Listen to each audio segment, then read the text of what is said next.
kulanti wanaagsan daawadayaal kusoo dhawaada wararkii ugu dambeeyay gudoomiyaha golaha shacabka Sheekh Aadan Madoobe oo dalka isaga cararay cabsi uu ka qabo in xilka laga xayuubiyo xildhibaanada mucaaradka oo ku hanjabay in xilka ka qaadayaan gudoomiye Aadan Madoobe iyo sidoo kale kulankii lagu balansanaa golaha shacabka oo si awood uu ku baajiyay Sheekh Aadan Madoobe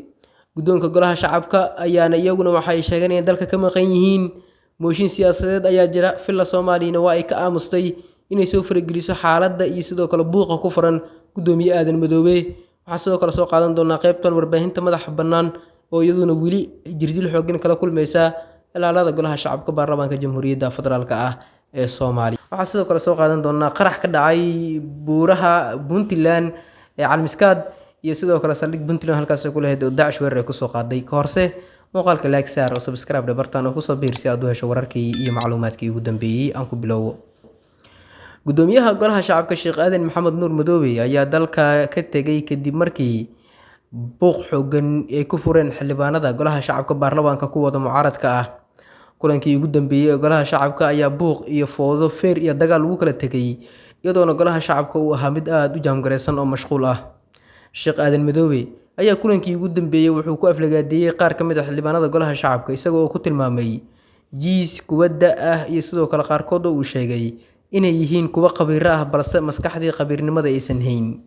waxaana sidoo kale gudoomiye Aadan Madoobe wajigiisa laga dheehan karay arrin xooggan kulankii ugu dambeeyay maanta oo sabtiha waxay lahaayeen xildhibaanada golaha shacabka mid ka mid ah kulamadooda caadiga ahaa inay ku yeeshaan xarunta Villa Hargeysa iyadoo ganax la saaray qaar ka mid ah xildhibaanadii mucaaradka ahaa iyo kuwii muxaafidka ahaa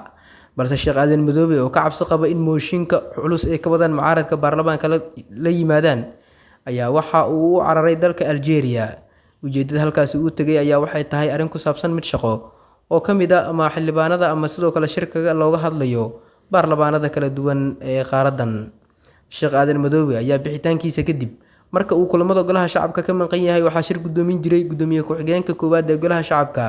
xildhibaan Saacdiyo iyo gudoomiye ku-xigeenka labaad ee golaha shacabka xildhibaan Abshirow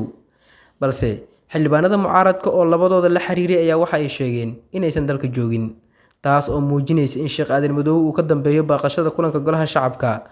oo ku aadan in xildhibaanada kala horeba lagu wargeliyay inuu jiro balse la baajiyay kulankii maanta ayaa xildhibaanada loo diray fariin ku aadan inuu jiro balse fariinta kadib waxaa xilli saqdhaxa la soo diray fariin kale oo sheegaysa in kulanka uu baaqday balse fariinta mas'uuliyiinta soo qoray ma aysan sheegin sababta ka dambeysa inuu baaqdo kulanka golaha shacabka xildhibaanada mucaaradka ah ayaa Muqdisho ku shiraya iyagoo ku hanjabay inay xilka ka qaadayaan gudoomiye Sheekh Aadan Maxamed Nuur Madoobe oo golaha shacabka hogaaminayay muddo 3 sano ah Aadan Madoobe ayaa cadaadiskii ugu xooganaa hadda madaxa ka saaran yahay isagoona hadda dhaxda kaga jiro arrintii ka dhalatay xildhibaan Cabdilaahi Xaashi Abiib oo kursiga xildhibaannimada uu ka xayuubiyay Aadan Madoobe balse dib u soo celiyay hadda xildhibaanadana mooshin culus ay ka wadaan xildhibaan Daahir Amin Jeesow xildhibaan Faysal Jeete xildhibaan Cananuug xildhibaan Xasan Firimbi xildhibaan Mahdi Qalato iyo sidoo kale xildhibaan Fiyooro oo kamid ah xildhibaanada ugu mucaaradsan golaha shacabka ayaa waxay ku hanjabeen in baarlamaankan dib la iskugu soo laaban doonin iyagoo xal laga gaarin arrinta ku aadan mooshinka gudoomiye Sheekh Aadan Madoobe ayaana hadda xaalad walaac ku furan filla Soomaaliya dhankeeda markaan eegno arrintan Soome aysan soo faragelin iyadoona filla Soomaaliya mas'uuliyiinta ugu sareysa madaxweynaha jamhuuriyadda Xasan Sheekh Maxamuud oo arrintan uusan ka hadlin xildhibaanada golaha shacabka ee mucaaradkana uusan la fariisanin taasoo muujinaysa in maamulka ugu sareeya ee filla Soomaaliya ay ku qanacsan yihiin in Aadan Madoobe xilka golaha shacabka laga xayuubiyo halkaasina laga soo saaro Aadan Madoobe ayaa muujada siyaasadeed oo aad u culus ku furan yihiin hadda isagoona dhaxda ka taagan buuqii iyo sidoo kale foodadii golaha shacabka ka dhalatay kulankii ugu dambeeyay ee golaha shacabka iyo xilka xayuubintii xildhibaan Abiib Sheekh Aadan Maxamed Nuur Madoobe ayaa hadda dalka dibadiisa ku maqan xildhibaanaduna waxay ku eedeeyeen inuu fulinayo mashruuc kasta oo ka yimaada dhanka iyo xukuumadda dan qaran iyo sidoo kale madaxtooyada Soomaaliya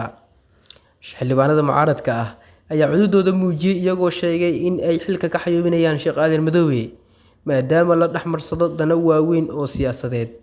danaha la dhaxmarsado ayaana waxa ay ku sheegeen xildhibaanadu in ay tahay mid runtii aan laga hortagi karin ama bulshada loo soo bandhigi karin Sheekh Aadan Maxamed Nuur Madoobe hadda waxaa ku furan muujo siyaasadeed oo aad u culus runtii oo aan la dafiri karin kulanka golaha shacabka Isniinta ayaa lagu ballamay balse mucaaradka cududooda ayay sii muujinayeen iyagoo qaarkood ganaaxa inta harsan ayaa qorshahoodu waxa uu yahay in buuq iyo foodo ay ka dhex abuuraan kulanka golaha shacabka baarlamaanka jamhuuriyadda federaalka ah ee Soomaaliya. Qodobkan aragtidaada kasoo dhiibo. Markan wararka ka imaanaya Puntland waxay sheegayaan in buuraha Calmiskaad halkaas oo lagula dagaalamayo Daacishta Puntland ka dagaalanta weerar xooggan lagu soo qaaday saldhig ciidamada Puntland ay ku leeyihiin buurahaasi. Inkastoo wararka aan helin ay sheegayaan in Puntland ay ka hortagtay weerarkaas misana waxaa jira khasaare ka dhashay oo aan la shaacin qaraxaasi. Khasaare isugu jira dhimasho iyo dhaawacyana ka dhashay gaari laga soo buuxiyay waxyaabaha qarxa ayayna buuraha Calmiskaad saldhigga Puntland ay ku leeyihiin halkaasi waxaa weerar xooggan ku soo qaaday Daacishta Puntland. Daacishta Puntland ayaa hadda waxaa ka hartay in yar iyadoona inta badan buuraha Calmiskaad laga saaray xaaladihii ugu dambeeyayna ama wararkii ugu dambeeyay ay sheegayaan in xaaladdu hadda ay tahay mid qasan oo jahwareer ah. Buuraha Calmiskaad Puntland lagula dirirayo gaar ahaan Daacish ayaana waxay hadda naftu ku daba yar tahay iyagoo laga dilay madaxdii ugu sareysay ee ururkaas oo Soomaaliya ajaanib isugu jiray, iyagoo sidoo kale hadda laga saaray goobo fara badan ay ku sugnaayeen Daacishta ka dagaalanta buuraha Calmiskaad. Buuraha Calmiskaad ayay Puntland waxay wadaa inay xaalufiso ayna ka saarto guud ahaan Daacishta ka dagaalamaysa, iyadoo maalinta ka dambeysa buurahaas ay ka dhacayaan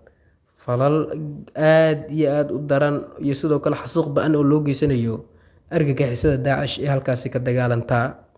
Waad ku mahadsan tahay ilaa dhamaadka haddii aan la joogtay. Like saar muuqaalkan oo subscribe bartaan oo ku soo biir si aad u hesho wararkii iyo macluumaadkii ugu dambeeyay.